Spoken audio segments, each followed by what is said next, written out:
The reason we are doing this is just because I don't want you feeling like this in an interview. And this is what everyone I know, at least in the beginning, feels. And so what we're going to cover today is a ton of things. So let me start with this. Actually, let me go back. Let me start with this. The best way to think about an interview, just so you know, is to think of it either like a date or like some sort of hangout that you like someone you are meeting up with for drinks or lunch, someone you haven't seen. Now, why do we use this analogy is because I'm sure everyone here at some point or another has been on a date, or at the least they've met up with an old friend that they haven't seen for a long time to catch up over drinks. Now think about how you felt after that date or that hangout was over. If you felt the date went well, think about why. It's likely because you guys spent a lot of time going back and forth, right? You asked them questions, they asked you questions. They were genuinely curious about what's going on in your life. You were curious about what's going on in their life. And it was like a two-way interaction. If you left a date feeling like, oh, I don't think I'll ever hang out with that person again or see that person again, it's likely because they were not interesting. They didn't take any time to get to know you. You basically asked all the questions and they would answer. You ask a question, they answer. What we describe that as is a very transactional experience, right? Instead, what we want the experience to feel like is conversational. And with specifically when it comes to interviews, you want it to be consultative. Because at the end of the day, when the interview is done, the interviewer, they are going to be asking themselves two key questions. The first one, the obvious. Can this person do the job or not?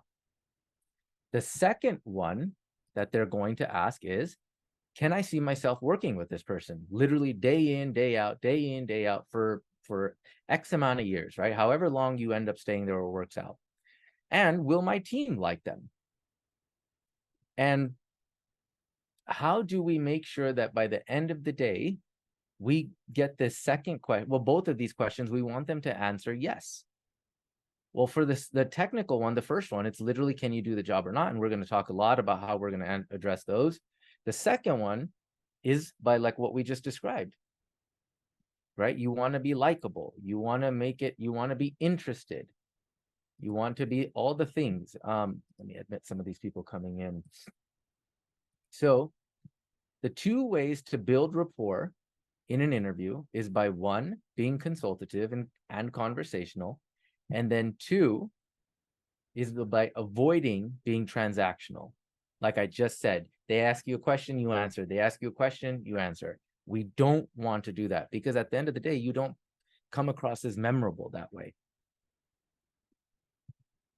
So 3 friendly reminders for how to make, these are all soft skill reminders, how to make an interview go well from a soft skill perspective so that the answer to number 2 over here is yes. 1, it's dialogue, not a monologue. 2, you don't want to come across as interesting. You want to come across as interested. And then 3, you want to be extremely authentic. I think a lot of times, and this is normal, when people go into interviews, they feel like, oh, I gotta answer every question perfectly. I gotta come across as this like perfect candidate for the role. But we also know, as humans, there's no such thing as a perfect human being, right? The person on the other side is not looking for a perfect candidate. They're looking for an authentic human. That is how you build rapport, through authenticity, through showing interest, through having a dialogue. So don't worry about being perfect by any means. And then throughout this interview, we're going to be relying on 3 key frameworks that I've mentioned before. The first one is Batman versus Superman. The second is practical application versus theory. And the third is anchoring with vulnerability. So at certain parts of this interview, I'm sorry, of this prep, I'm going to stop recording and just talk freely because I do a lot better like that rather than just going off of my slides. So every now and then that's why I'll be doing that. Okay, so now a few things to keep in mind to start. When you go on an interview, whether you know this or not, and most people don't, you are being screened on 7 key areas. The first, technical fit. This is literally just, can you do the job or not? The second is cultural fit. Will you add to this company culture and or complement it? Again, going back to, do I like this person or not? Will my team like this person or not? The third is quantitative thinking. How do you solve problems? Again, remember, sometimes, like when they ask you behavioral questions, technical questions, situational questions, which we're all going to cover, they don't care so much of like, did you get the perfect answer? Because it's really hard to do that in a 30-minute interview or even a 1-hour interview. What they care more about is, how do you go about thinking about solving that problem? Okay. So that's quantitative thinking. That's what you're being screened on. And then the fourth is, and this, depending on the position you're going after, holds either the most weight or the least amount of weight. So is leadership. It's either they're going to be screening you for your leadership capabilities if you're going for a leadership role, or your leadership potential if this role will eventually be moving into like a lead or a principal level role where you will be influencing, guiding, mentoring, coaching, developing people that directly report into you. So if it's an individual contributor role, they will ask you less questions about leadership, but they will be looking for, can we see this person becoming a future leader within our company? And then the last 3, which are really soft skills, is this person happy or positive? Do they come across as the type of person that chooses to view life as something that's happening for them or something that's happening to them, right? Like some people have had terrible experiences throughout their career. They've had bad bosses, they hated the company, toxic work culture, but we never want to talk about those things in a negative way because it portrays you in a negative way. Same thing is like if you've ever hung out with someone who's just really positive and they say good things and they compliment others, especially if they're not even in the room, you kind of view them as a positive person. You feel good around them. If you're around someone who's constantly negative and they have a victim mentality, meaning like they don't want to take accountability, ownership for anything that's ever happened to them, you feel negative around that person. It's the same thing. So we describe that as just like, are you an overall positive, happy person? The second soft skill, number 6 here, is hungry, meaning, are you resilient? Are you persistent? How do you overcome challenges? Right? How do you, how have you demonstrated ways where you've hit roadblocks in your career or in your job and then overcome those? That's persistence, resiliency. So that's hungry, right? And are you driven? And then the last thing is humble. Do you show humility? So throughout this interview, you guys, I'm going to show you how we address all 7 of these because you don't address them all at once. You answer them in different ways at different times. Okay. So before I go to this next slide, now is where we think of, I want you to think of an interview as there's like a sort of beginning, a middle, and an end. Okay. 3 parts to an interview: beginning, middle, and end. And so I'm going to stop. Actually, let me just share my screen, but let me go to, and then I'll go back to these. The beginning is all about you setting the tone for this interview. Remember, we're going to be using this beginning part of the interview to build rapport. No one cares about how much you know until they know about how much you care. Keep this in mind. And so what we want to do in the beginning is 2 things. Or there's 2 key questions that you want to ask when you start an interview. Okay.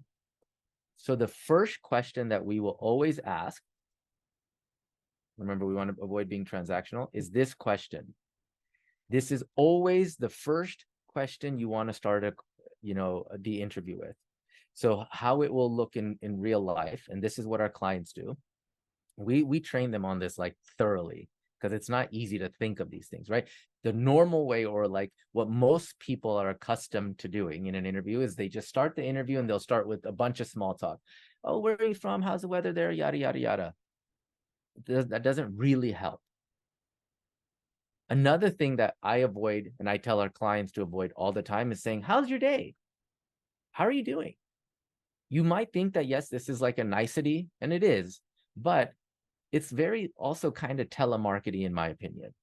Because I know, like at the end of the day, you don't really care how their day is. They know that, you know that. And so then you'll always get some generic answer. That was great. Whatever. They'll just say something like that. So instead, the way to start the interview is always like this. I would say, Katie, thank you so much. Right when the Zoom starts, or if you're in person, right when you get in and sit down, shake hands, whatever, I would say, Katie, by the way, thank you so much for making the time to meet with me today. I know we probably have a lot to cover, and I'm excited to get into it. But before we start, would it be okay if I quickly asked, what was it specifically about my background that made you want to meet with me today? And this is great for some of you who expressed in the chat, or Dara, like when you said, well, I'm transitioning. I don't know exactly what I should be talking about, what I shouldn't be talking about. Well, instead of guessing, just ask, right? You can ask this in a couple different ways. What was it about my background that made you want to meet with me today? Or is there something specific about my experience that made you want to meet with me today? There's a third way of asking this. So here's a really good question you can also ask that's similar to this. We had a client, and a lot of people sometimes when they're like interviewing for a role, for a job they've never really done, or for an industry they've never really worked in, they get really nervous, right? Because they believe like there's this elephant in the room. I don't have this experience. I've never done the thing. How am I going to address all this, right? So I'll give you an example. We had a client in our program. His name is Mike Milner, and Mike, his background was like he was in sales. He would sell cervezas, meaning like liquor, beer, things like that, to bars. So he'd go to restaurants and bars and sell these types of beers. And he wanted to break into tech, and he wanted to go for a customer success role at a SaaS company, right? Now, considering what I just told you, he's never done SaaS. He's never worked in like software sales. And so his biggest fear in the back of his mind was like, I don't have SaaS experience. I've never done this thing. What are they going to ask me? What if they, so all these fears started coming out before the interview. So something that Katie and I always tell our clients to do is just address the elephant in the room right off the bat. So what we taught him to say, and what he asked ultimately was, he's like, hey, said the same thing. Thank you so much for making the time to meet with me today. I'm really excited to dig in. I know we probably have a lot to cover. I'm so curious. Before we get started, I'm so curious, given the fact that I've never been in SaaS, what made you want to meet with me today?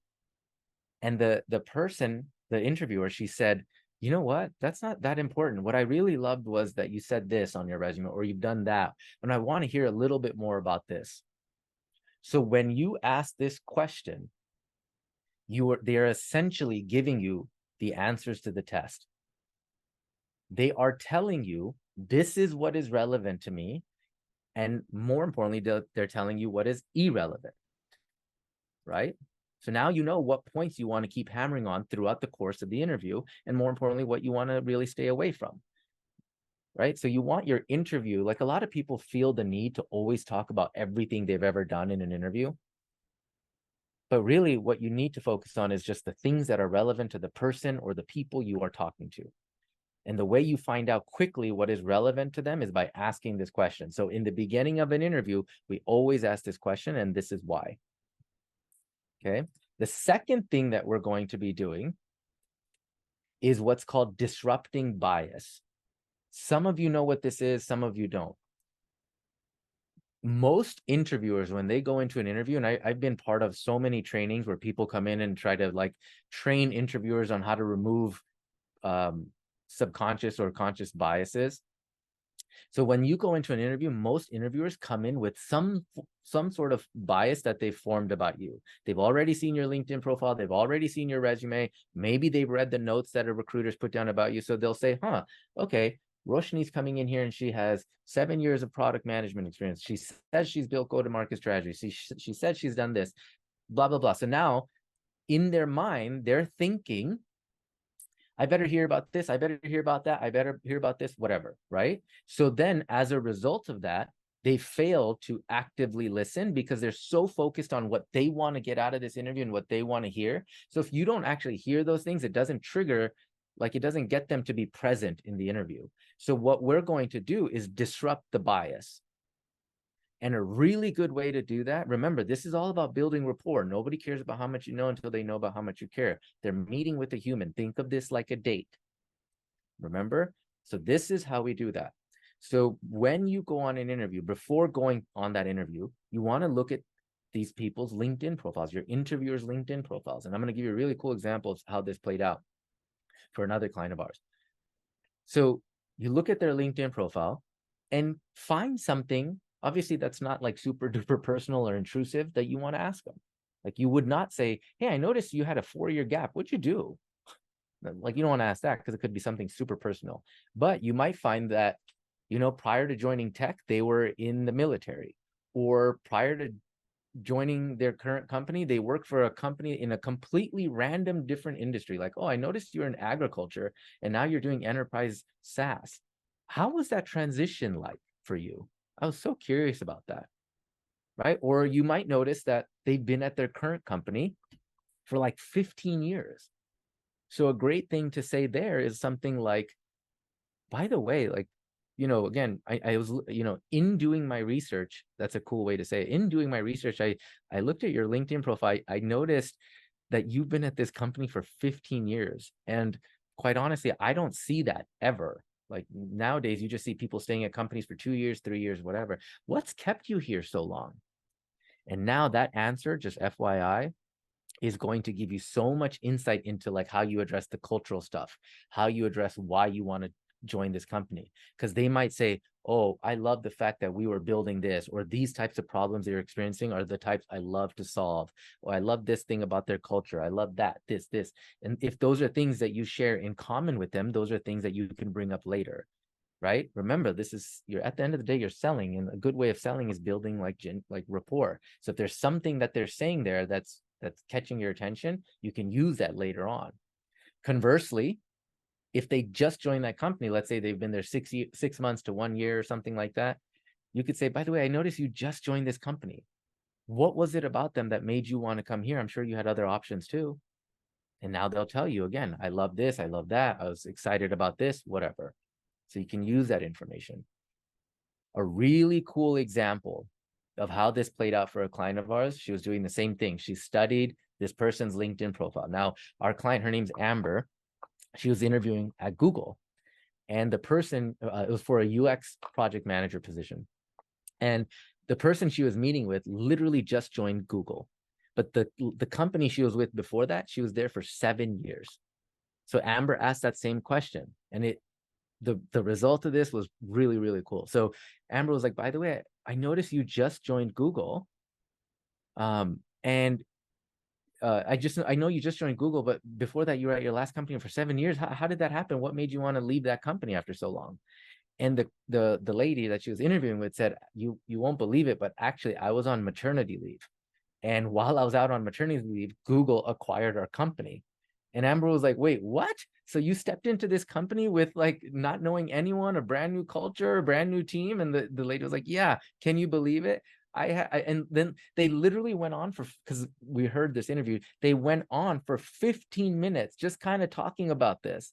And can you imagine the amount of rapport that was built between Amber and this woman? The rest of this interview, it honestly felt like two girls catching up at a bar. they were just kind of riff-raffing, and like she would ask some questions, but it didn't feel so like, tell me about a time when this, or how would you handle this? It was very much like, by the way, how'd you do this? And tell me a little bit more about that. And Amber's like, oh my gosh, let me tell you this. And so it ended up like they were forming a friendship just because of one simple question Amber asked to disrupt bias. Okay, so in the beginning, remember you guys, the first question we always ask is this: what was it about my background, or what was it about my experience, or given the fact that I have not had experience doing XYZ things, what made you want to meet with me today? And then the second thing we do is this: disrupt bias. Okay, so that is the beginning of an interview. Now, what did I say here? Okay, so now, all right, so now let's think of what happens in the middle. So this is where I'll stop sharing my screen for a second, and I'll just kind of give it to you straight. Okay, so now we've done the beginning. Here's what always happens in the middle part of the interview. Okay, it will, from this question onwards, it will go in one of two ways, almost always. The first way it'll go is they'll say, tell me about yourself. This is a question most people struggle with. Or they'll say, you know what, let me tell you a little bit about me and then tell you about this position or what we're looking for. Okay, so in the event they say let me tell you about me and the position and what we're looking for, that's golden. If they do that first, then you want to make sure you're taking as much notes as possible. And if you feel like that's unprofessional, just be like, by the way, I'm going to take some notes if that's okay. And what you're looking for is, because it's one thing to read a job description, but it's another thing to hear it directly from the person you're going to work with, either your hiring manager or cross-functional partner, whatever, stakeholder. And if they say, let me tell you about what we need or what we're looking for, now you're going to take notes, because again, that reaffirms what is relevant to this person. Okay. And then you will use that information in the tell me about yourself section. But in the event they don't go that route first, and they say instead, tell me about yourself. Now, this is where the humble, hungry, and happy comes in. Okay. Humble, hungry, happy comes in always at the tell me about yourself. And keep this framework in mind. Write this down, you guys, because it's not on here. DLA. Here's what I did, here's what I learned, and here's what we, not I, we achieved. Okay, so when people get asked, tell me about yourself, they will freak out because they don't know where to start, how far back to go, what they talk about. They're like, well, you know what, as a kid, I grew up playing soccer, and I grew up in like Missoula, Montana, and then my family and I moved to like Wisconsin. It's like, you know, that it's not relevant. So stick to the relevant parts, right? So let's say you're a product manager. You could say, sure, happy to tell you a little bit about myself. And if there's anything you want me to dig in on more, just let me know. But I've been in product management for going on 8 years now. And I actually started off, you won't believe it, as a business analyst, and then I moved into project. And I gotta say, up until now, I feel really fortunate for the way my career has played out. Happy. Right now, right off the bat, they view you like you've caught their attention. I feel really fortunate for the way my career's played out. You know, I've had such great leaders, and they've taught me so much that's helped me to get here. So for the first couple of years, I started off as a project manager, and it was at this company. I was responsible for, managing multiple projects and managing timelines and working across cross-functional teams like engineering, design, marketing, analytics, etc. Whatever, right? So that you're saying what you did. So remember, DLA. And this was, to me, such a foundational role that I went in, because, my leadership team taught me how to gather requirements. They taught me how to conduct and run agile meeting and sprints. And on top of that, I was in front of senior leaders, and they also just kind of taught me how to build more of an executive presence that really helped with my confidence. And so it was incredible to learn all of this. And as a result, some of the things I'm so proud of that we accomplished there was the fact that, 97% of the projects we delivered, were done ahead of schedule, and most, if not all, were done ahead of, under budget. So whatever, right? So here's what I did, here's what I learned, and here's what I achieved. And then that took me actually to my next role, where I got into product management. And I kid you not, this is where I fell in love with product. I had no idea how much product managers do. And again, I got very fortunate because not only my boss, but the team I met with, they were all seasoned. They'd been doing this for quite some time, and I learned so much. Right. So as a product manager, I was building go-to-market strategies for this XYZ product. And our goal with that was to really increase our monthly active users and drive more revenue and reoccurring revenue, etc. Right. But when I stepped in there, I was extremely nervous. I kid you not, I think I always felt like they were going to fire me because I was making so many mistakes. But it was because of my leadership team. They completely encouraged that. They encouraged me to fail forward. They wanted me to test. They taught me how to run A/B tests extremely well, which then helped with yada yada yada. They also taught me how to get customer feedback and do customer segmentation analysis. And because of that, we were able to also, remember how I'm saying we. So a lot of people in interviews, just FYI, when they do the tell me about yourself, they'll always say, I did this, I did that, I did this, I did that. And like, you're turning this person off because you're trying again to impress them so much.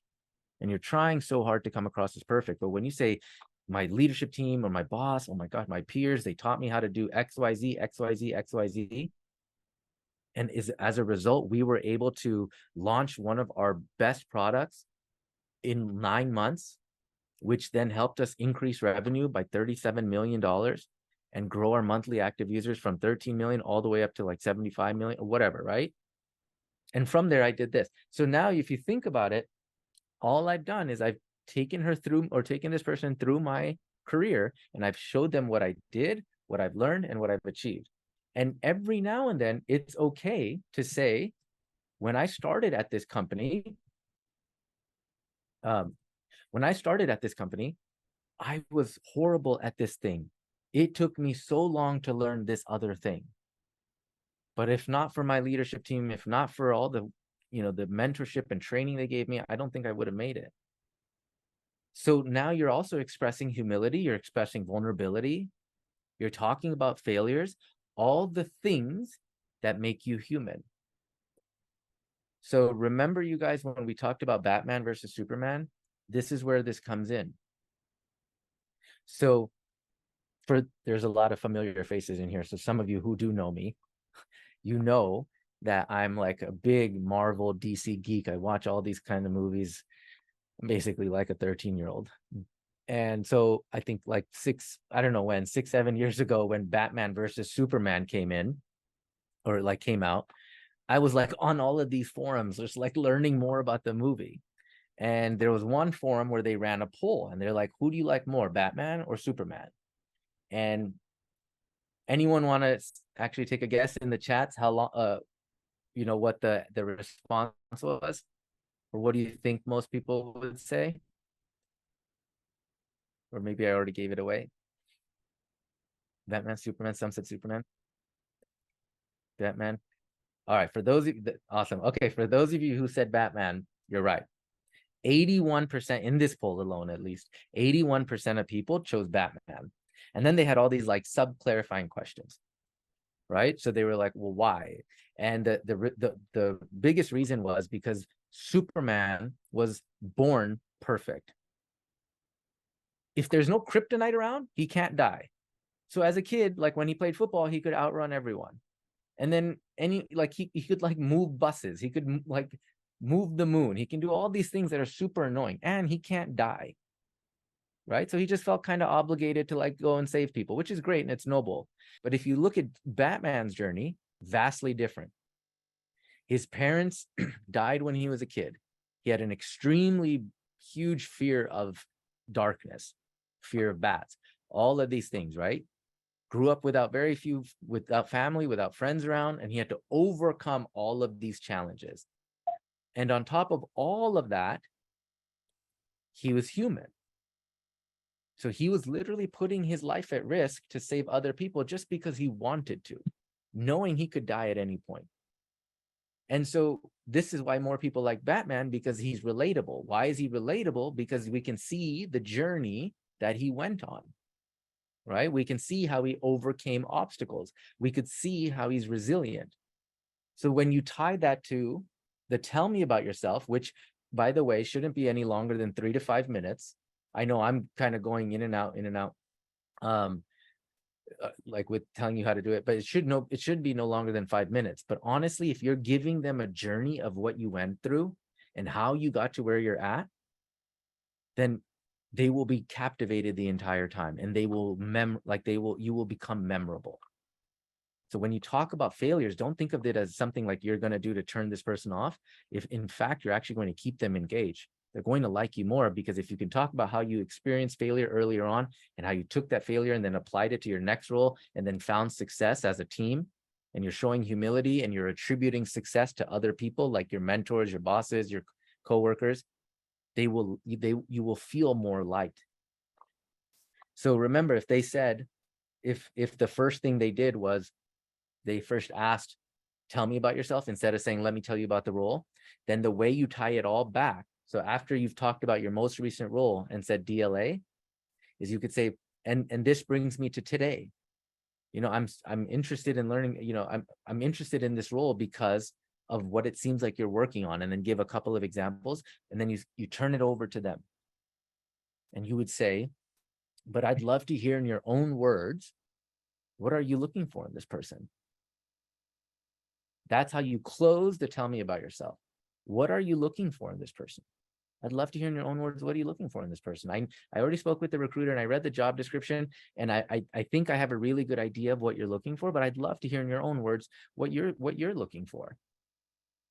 And then they will always say, sure, let me tell you. Right? So that is how, like, the middle part of the interview will always start with a tell me about yourself. Now, the rest of it is all going to be behavioral and situational questions.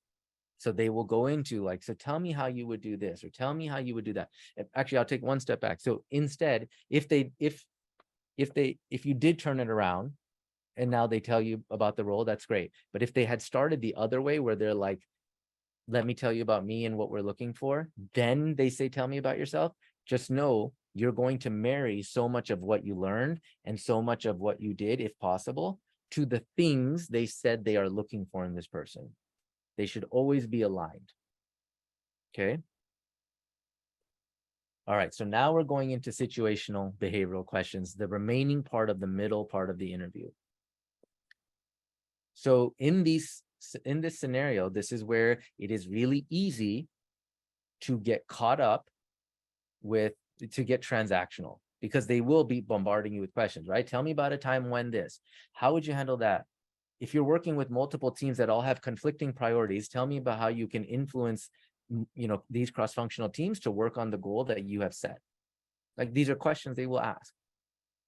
So in this middle part of the interview, to avoid being transactional, we use a very powerful technique called feedback loops. Okay. And so here's how that works. They will ask you a question. Tell me about a time, whatever. So you answer it with a star example or whatever, and we're going to go into that too in a second. After you're done giving an answer, you don't just sit back quietly and be like, what's your next question? Right? Again, that's transactional. So instead, you throw in a feedback loop. And it doesn't have to be after every question, but it has to, you want to have a few of these in there to keep it conversational. So what a feedback loop is this. Katie asked me a question, I answer it, and then I'd say, but Katie, by the way, I'd love to kind of hear, how's that been done here? Right? Or you could say, I know I went into more of a high level overview. Do you want me to get into any specifics, or what specifics can I get into? Or you could say something like, I know that's one way of doing it. There's probably much better ways. Throughout your career, how have you seen that problem been handled effectively? Or would that work here in this environment? Or is there a different way they approach it? So the feedback loops, basically what you're doing is you're keeping this thing a two-way dialogue. Remember, dialogue, not monologue. And so it's also cool because you're getting their feedback in real time.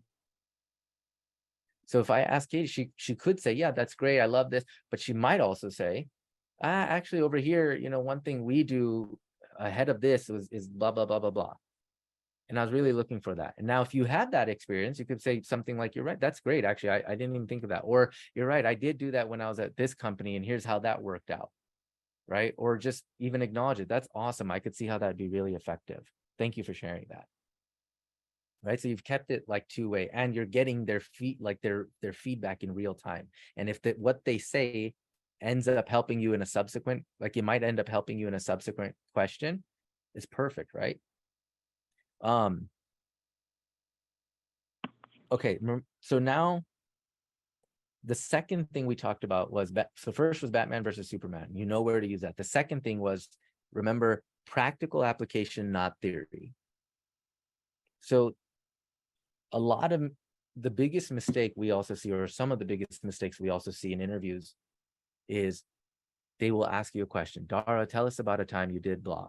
Or how would you walk me through how you would do XYZ this, right? Whatever the question is. And so the common response is like, yeah, I would do this, this, this, this, this. Right? I would do blah, blah, blah, blah, blah, blah, blah, blah, blah. But the problem is that is so theory-based, right? That doesn't hit home as much as a practical application response would. So it's never, this is what I would do. It is, here is what I have done. Okay. So they ask you a question. Oh, that's a great question. I'll walk you through a time when, and now you give a star response: situation, task, action, result. And I would actually even add one more T to that, which is takeaway. So, you're right. When I'll tell you about a time where we were struggling with finding ways to grow revenue situation. So what we set out to do was actually build out a loyalty program. That's your task. So how we did that was, and now you go into the steps. And it was, and now you can use vulnerability and be honest, be authentic, right? You could say, and when we first launched it, we had very little traction. Very few people signed up for our loyalty program. So then we started doing more customer feedback. And what we found was they didn't truly understand the benefit, or they didn't see the value, or whatever. So then we launched it again and we made the following iterations, or we included the following features, or we worked with our copywriting team and our marketing team to really get the brand and the story clear, or the value clear, and we stated it this way.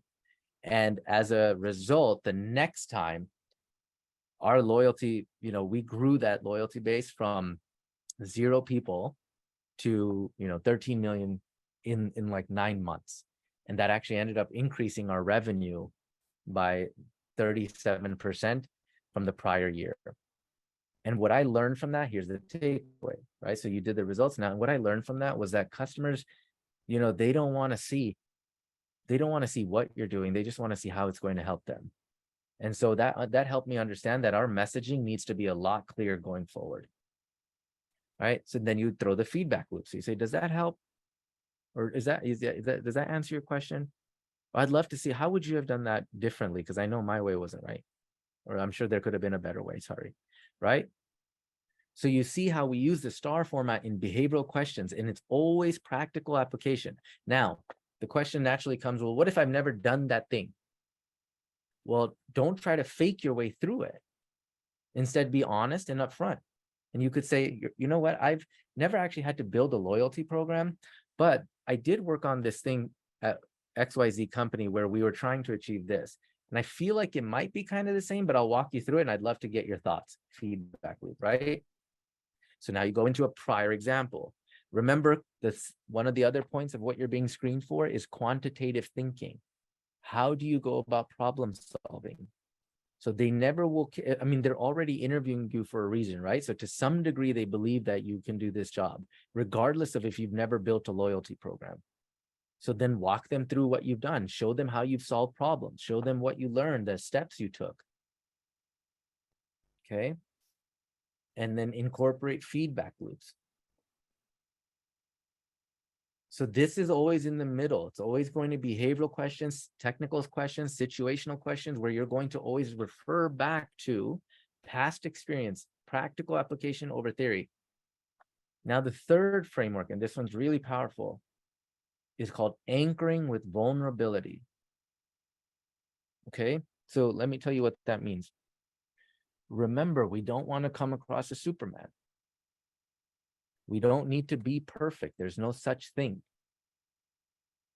So when they ask you a question, you don't want to be like, yeah, oh my gosh, I crushed that last time I worked on it. Here's what I did. Here's what we achieved. Here's what I did. Here's what I did, right? It's like none of that. So you want to anchor your responses with vulnerability, because no matter how right your answer is or your response is, if you're just giving off like a kind of arrogant vibe, then it damages that first thing that they're trying to solve, which is, do I like this person, right? So when we anchor with vulnerability, here's the way we do it. And so the reason we came up with this, because we had a client back in the day, his name was Dane. Dane was he's a VP of product, one of the smartest people I've ever met. And a common trait of smart people is they overthink. And Dane did this naturally. He would anchor with vulnerability naturally. And so they would ask him a question, Dane, what would you do in this scenario if you're trying to solve for X? And then he would say something like, gosh, I don't know. That's a great question. I don't know if I have the best answer for that. I'll tell you what I did, or I'll give you a similar situation, but I'd love for you to pull holes in the back half of that. So then he'd go into it, give his star example. And he'd be like, but does that kind of answer your question, or would that work here? And the fact that he anchored the expectation so low, by the time he would flip it back into a feedback loop, they'd be like, no, oh my gosh, Dane, that's awesome. Oh, that's perfect. Or yeah, that would totally work here. Or in some cases where it wasn't exactly the right answer, they would say, Dane, that's a really good way about going through it. What did you do when you experienced this then? Or whatever. Now they're like going back and forth. They're co-creating a solution together. Had Dane said, like I just told you, oh, that's easy. Or I could totally do that. Here's what we did. Here's whatever. Doesn't come across the same way, right? So he would start by anchoring with vulnerability. Say, that's a great question. Or you could do it another way. You could say, that's a great question. I'm sure there's probably much better ways of solving for that. I'll walk you through mine, but I'd love to also hear how you would do it. Two-way conversation, humility, right? All of these things, you see how they're coming into play now? And it keeps the feedback loop going. And it turns this whole thing, this interview, from a transactional experience to a consultative experience / conversational experience, right? And when I keep saying the word consultative, sometimes people ask like, well, what does that mean? And so now here kind of comes some of this, and I'll walk you through that. But here's the overarching kind of like analogy here. I'm sure everyone on this call knows like of these big consulting firms, right? Deloitte, McKinsey, Bain, Accenture, whatever. Do you know why people at McKinsey and Bain and all of these places can charge gazillions of dollars to companies like Disney to work on their project? I'll tell you why. So they're not going to Disney, or they're not going to their prospective clients and saying, hey, I noticed you guys are going to be launching a mobile app across all of your water parks and resorts. We could help you do that. We could crush that. We could do this. We could do that, right? They would never do that. Instead, what these consultants do is they'll go to Disney and say, by the way, I noticed you guys are considering launching a mobile app across your, all of your water parks and resorts. We'd love to set up a meeting to see if we can learn a little bit more about what you're doing and see if we might be able to help. Disney will say, sure. And then they'll ask a ton of questions. So tell us about, your tech stack. Tell us about your timeline. What budget do you have allocated for this? Also, how many resources do you have allocated too? And what happens if you guys are not able to meet that deadline? Are you going to go, what is the damaging effect of that? How much, are you projecting to go over budget by X amount of millions or whatever? Right? And so they're gathering information. so that they will go back. They'll say, awesome, well, let's go back. Let us go back and see if we can even help you in the first place, knowing they obviously can. Then they'll come back to Disney and they'll say, hey, Disney, great news. We actually think we can help you launch this mobile app across all your water parks and resorts, but actually we believe we can do it 25% sooner than what you have allocated. Here's how. We'll put this team in this place. We'll allocate all of our backend or mobile developers to this. You'll also have a PMO that will lead the whole thing for you, thus taking off the burden off of you. And then we will be supporting and overseeing everything to make sure it gets done ahead of timeline and ahead of schedule. Right. And we think that this will also save you $14.8 million or $35 million or $100 million or whatever it is. So they've come across as the solution to Disney's biggest pain points. Right. And then as a result, they'll say, by the way, Disney, if you want to work with us, it'll be $1 gazillion. And then Disney says, okay, cool, here's $1 gazillion, right? Because they've demonstrated how they can solve their problems and given them the impact on top of that. Of like, if you work with me, we'll save you X amount of money, we'll do it ahead of timeline, whatever, right? Remove a lot of the pressure and workload off of your team, and then they can work on other things and we can take care of the whole thing. So this, when you're in interviews, why am I saying that? It's because in interviews, as I've mentioned, you want to also be consultative. And so what that helps you do is it helps you come across as a solution to the problems your interviewers are facing. And if you can position yourself as a solution to their problems or their pain points, their perceived value of you remains high. Instead of coming across as like someone looking for some job. So then in the middle part of the interview, remember, we're still in the middle, you want to ask questions that are very consultative. Let me find the slide on this and I'll share those. Here's some of the questions, okay? Identify some of their biggest problems. So some great questions you can ask an interviewer is like, what are some of the top 3 initiatives that you want to roll out this year? How are you grading success in this role?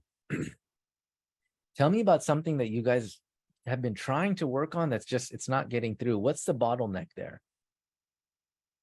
And if you were able to solve it, how do you see that benefiting you in the short term and long term?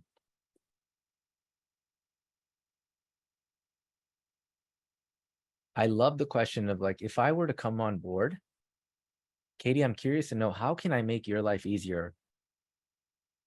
What's bogging you down? What's on your plate that you'd love to get off that I can take off and help with? So now as they're telling you, like, sometimes you can ask these throughout the middle part of the interview because it's so ultra conversational, like we say we want it to be. Sometimes you might get somebody who is just kind of bombarding through questions, right? Like blasting away. How would you do this? How'd you do that? How'd you do this? Then just know, like, read the room and then ask these questions later. Okay. But now think about it. As you're saying, what are some of the biggest initiatives you're trying to solve? What's like a magic project or a cherry on the, on the Sunday, icing, whatever it's called, on the Sunday, that if you were able to solve for that or do this even within this timeline, what would that look like? What are some of these biggest bottlenecks? Now, as they're giving you their pain points, right? They're basically spoon feeding you what they need. Then you can say, oh, you know what? I completely understand what you're going through, because when I was at XYZ company, now you refer back to them, everything you've ever done in the past that may help them to solve these problems. So for example, remember that girl Amber I talked to you about? She's the one that met with that hiring manager and she found out she was on maternity leave. So she asked this exact question. All of our clients asked these questions. And Amber asked that question, like, if I did come on board, and this was a panel interview, even more nerve-wracking. She's like, if I were to come on board, how would I make your life easier? And everyone and their mom was like, oh my God, they had all these different responses. For me, it's organization. our document, we have no project documentation warehouse. Like we don't store them anywhere, and we're kind of doing things so manually. We would love it if somebody can automate this and really clean these things up. For this other person, she's like, I feel like we're all over the place and we're all kind of siloed and no department's talking to the other. So this would really help if someone could. And so now Amber was gathering feedback, being consultative. And she's like, you know what, Julie, like, I know what you mean, because when I was at whatever company, we also worked in silos. And so that was a huge problem for us. In fact, we kept missing project deadlines because of that. So here's what we did, or here's what I did to help solve for that. And it took a few iterations, but eventually we got it. And that's how we started delivering most of our projects at a schedule. And for you, Justin, like when I would go, something I'm very proud of is, and I've learned a lot, is how to actually gather good requirements and then take that and put it and create project artifacts and project documentation. And then I use tools like Asana or Trello or whatever to store them. And I would make sure that I was sending weekly updates and sometimes even daily updates, just to let everyone know, hey, this document is now here if you need to refer back to it. But also where it helped us a lot was if we brought in a new member to the team, we could almost plug and play them. They didn't need all of this ramp up time. Okay. So like now, if you imagine, it's not like Amber's coming across as bragging. She's addressing the pain points that her target audience is feeling. She's being very consultative. So in the middle part of the interview, you still want to ask these types of really good questions, so you know what their pain points are. We're going to go to like, how do we close the interview? But I want to give you two quick things real quick, because sometimes these questions still get asked, right? Someone will say, what's your biggest strength? Or what's your biggest weakness? And I know a lot of people struggle on these. So again, Batman versus Superman, okay? Humility. So if someone says, what's your biggest strength? Sometimes what they're looking for, honestly, is like awareness. Do you have EQ? So if they ask you something and you're like, well, I'm really good at organization, I'm really also good at this and this and this, I'm good, you're turning them off again, right? Even though they're the ones asking you, the way you say it is going to turn them off. So when if you do come across this question, because some people still do, you don't say, I'm good at. You say, what I've been told I'm good at has been, right? So you could say, well, that's a great question. In my last company, we would do 360 reviews or peer reviews every quarter. And something that would consistently get brought up is my organizational ability. And then also being able to communicate that, and my communication, being able to keep everyone on the same page. Now, I don't think I'm perfect at that, but that is what, but other people said that was one of my biggest strengths, but I'm still continuing to work on that. Could you see, like, now I hope some of you can see, if you can in the chat, could you see how this comes across a little bit more Batman-y versus Superman-y, right? A little bit more humility. Okay, now what if they say, what's your biggest weakness? You don't just go straight into the weakness here. Yeah, I suck at organization, right? Or I'm terrible at this, or I'm whatever. Instead, you would say, one of the things that I've struggled with earlier on in my career, that every now and then I'm still struggling with today, has been just my organizational ability. But what I've been doing to actively keep, working on that is taking courses. We're doing this. We're sitting with some of our best people in our company who I believe to be strong at organization, and learning how they do things. And then everything I learn, I kind of implement it bit by bit. And I've been getting better, but I know I still have some ways to go. But I hope in the next couple of years that I've significantly increased on that. So here's what I've struggled with. Here's how I'm working towards overcoming it. And then here's how I'm also applying it. Right? So FYI, just like if you do get that, that's how you address like strength versus weakness. I'm gonna take another quick break because my throat's drying up. Is this helpful for you guys so far? Because now we're gonna dive into how we close an interview.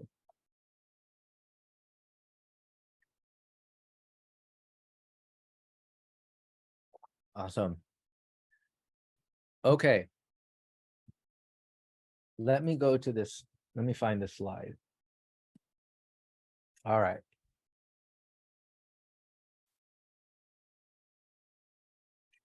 Okay, so now remember, we finished basically the middle part of the interview. That's like the meat of it, right? The behavioral questions, it's just situational questions, all the things. So how we close the interview is always with 2 questions. At least this is how our clients do it. The second to last question you ask them is, would it be okay? This is FYI, you guys, these 2 things I'm about to walk you through, these are like psychological hacks, sales hacks, okay? It's not like you're tricking them, but it works really well. So the second to last question, it would be, I would say something like this. Katie, thank you again for this time. This was so valuable and I learned a ton. Thank you so much. And looking forward to potential next steps. Before we wrap up, would it be okay if I quickly recap what I think you're looking for in this person? Just FYI, you guys, in the history of history, they will always say yes. They will never say, no way, no way. That's a dumb thing to ask. No way, right? They'll just say, yeah, sure. So the hack here is you don't just regurgitate back to them the job description. You regurgitate back to them their pain points, followed by the solutions you can help them with. So you would say, great. So it seems like the biggest initiatives that you're trying to work on for this year are XYZ, right? They'll say, yeah. And here's how we could potentially solve them if we were able to do this. And if someone like me were to come in, here's how we'd solve and build this out. You want these solutions built out, yes? So you're leaving them with the things you would do for them. Seems like also the biggest bottleneck right now, Katie, that you're facing is yada, yada, yada. Is that right? She'll say yes. So one way we could potentially remove that bottleneck is if we could just delegate this or remove it, whatever, right? So now you're, again, co-creating solutions. Think about it. You're getting them to essentially just say yes. Right? Yes, yes, yes. Like if we did this, would that work? Yes. Okay, they'll say yes. Did I miss anything? And then you say, did I miss anything? And if you did, they'll tell you. And if you didn't, they'll tell you. Right? What it also demonstrates is active listening. So if you just basically said the things that were most relevant to them, like you showed them that you understand what their biggest pain points are and you heard them, they will feel so good by the end of the interview. Especially because you've also topped it off with like how you guys could potentially co-create certain solutions to help solve for those things. And you've got an immediate buy-in, right? So then you go to the final question, which is this. Then you would say, awesome. So then based on that feedback, or based on that recap, do you have any concerns about my ability to step into this role and be effective? Because I'd love to clarify or confirm your concerns. I'll say it again. So based on that recap, do you have any concerns about my ability to step into this role and be effective? Because I would love the opportunity to clarify or confirm your concerns. This is such a powerful question because it's so confident. You're saying to them, look, I'm willing to confirm if there's something I've just never done, right? Or if you have concerns and those are valid, I want to confirm those. How much confidence does a person need to be able to say something like that?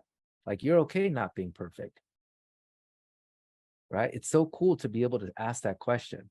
And the second reason we ask this, not just for the confidence thing, is because, and show, I'm willing to bet at least 95% of you in here, and I've felt this myself, our clients feel this, they'll go on an interview and then they come home or they're done with the interview and they'll be like, dang it, I feel like I should have said this or I should have said that, or I wonder if I really articulated this thing really well or whatever. Right? So you feel like I didn't leave it all on the table. Well, the way to leave it all on the table and say I gave it my best shot was by wrapping up with this final question. Okay? So we don't want you feeling like that. What do I have after this? Okay. So Here comes the cake versus cupcake, or cupcake versus cake example. It was supposed to be flipped.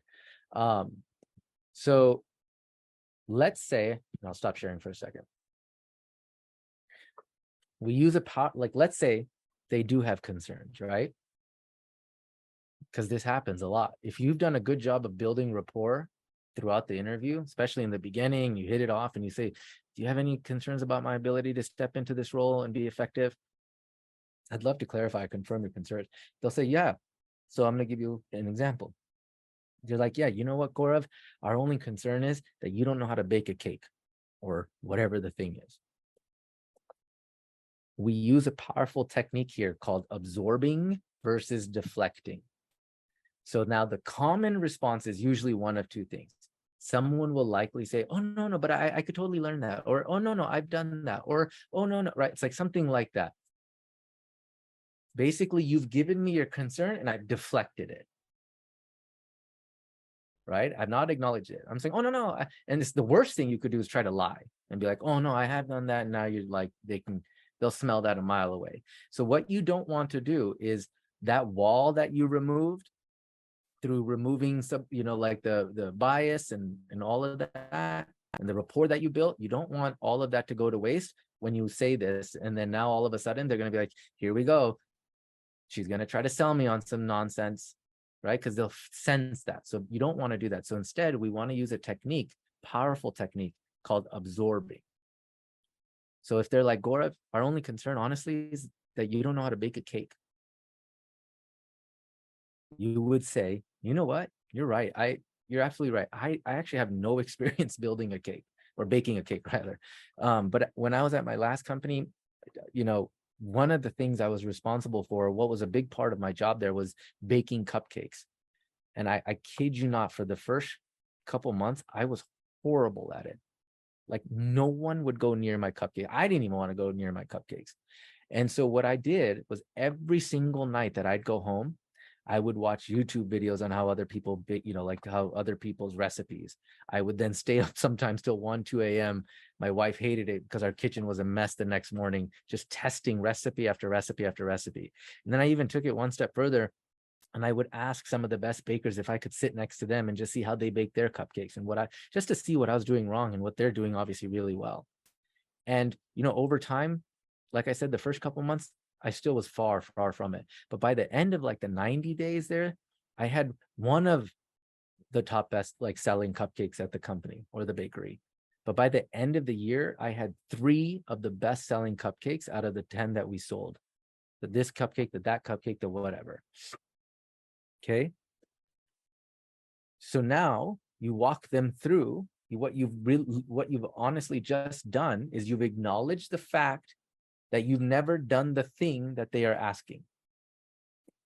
But you redirected them to another time where you also never knew how to do or did not know how to do a specific thing, and then and how you learned it and how you got up to speed. So then I would say, and so like by the end of that, I had one of the best selling cupcakes at the bakery. And honestly, that's the same approach I would take here. I would sit with some of our best engineers to see how they're doing this, or I'd sit with some of our best marketers to see how they're really whatever. And I would study every single night so I could come up to speed as fast as I possibly can. Does that help? Or does that address your concern a little bit? And they'd say, yeah, because you left them still with the positive feeling. You still showed them how you go about problem solving. You redirected them essentially from a negative back to a positive. Now, what happens if the concern that they give you is invalid, right? Like same example. They're like, Gaurav, our only concern is you don't know how to bake a cake, but I have baked a cake, right? What I don't want to do again is deflect this thing. I don't want to say, oh, no, but I have baked a cake, right? Because the wall will still come up even if you're actually telling the truth. So instead, I would absorb it. I would say, you know what? That's my fault. I should have done a better job of clarifying that. In fact, when I was at this company, I was baking cakes in addition to baking cupcakes. Here's some of the cakes I baked, and here's how I baked them, and here's the recipes I use, and it was so much fun. And honestly, one of those cupcakes those cakes was the best-selling cake in our bakery. Sorry for not clarifying that earlier. You see, I've diffused any concern they possibly had because uh, I acknowledged, or what's it called, took ownership of the fact that I didn't give them that answer, even though I probably have, even though they're probably dumb and didn't read my resume correctly. But I don't want them to feel like that. I don't want to be like, oh, didn't you see on my resume? Like now they feel stupid. Oh, or you could say something really arrogant, like, oh, like I said before, right? You don't want to say stuff like that. You just take ownership, like, you know what, that's my fault. I should have done a better job of clarifying that. And that's the conclusion of the interview. What we don't want to do at the so then what you honestly do at the end of that is you would just say, you know what, thank you. Thank you for your time. So when you close an interview, you don't want to come across as desperate. Desperation is the stinkiest cologne or perfume you could ever wear, is what one of our coaches say, and we love that. So at the end, you just close by saying, thank you so much for your time. I look forward to hearing about next steps. Don't come and say, when can I expect to hear from you? Or what do next steps look like? Or thank you again, Katie. I love this role. I love this company. I can't wait to potentially work with all of you. I would love to do. It's like, nope, you're showing desperation. Stinky. No one wants that. So instead, just say, thank you so much for this time. This was great. I appreciate it. If you have any questions that you didn't get asked, just feel free to email me anytime, and I'll look forward to hearing from you about next steps. And then you'll obviously send them a thank you note, and whatever. And then here's just some of the things that we talk about. Some of the, like, if someone says, why are you looking? Even though you're out of work, you never, the answer is like, duh, I'm out of a job. Obviously I want to work here. It's like, always tie it back to like your ability to help them make an impact, or your ability to help them solve a problem they're going through. You don't ever say, I'm trying to leave this company because my boss stinks, or I'm underpaid, or whatever. Keep it positive, right? Happy. So anytime someone says, why are you looking, or why us? It's not, don't give a generic reason like, oh, your culture is great, or whatever, because it's so generic. Everyone says that. Tie it back to the thing that this person is trying to solve and work on, and talk about why that thing excites you. You're talking about them. I'd love to help you guys grow and build this loyalty program, because I think that would be an absolute game changer, yada, yada, yada. I just wanted to mention these. We already went over weaknesses and strengths. I think that's it. So that, you guys, is the way we prep for interviews. Now, we prep with our clients. This is like what you just went through is like the initial prep everyone always gets. And then we start doing mock interviews with them, right? And actually prepping for these things. But if you want to raise your hand, let me know what you think of the presentation, please. Did I miss anything? But if you want to, we can use the next sort of 20, 30 minutes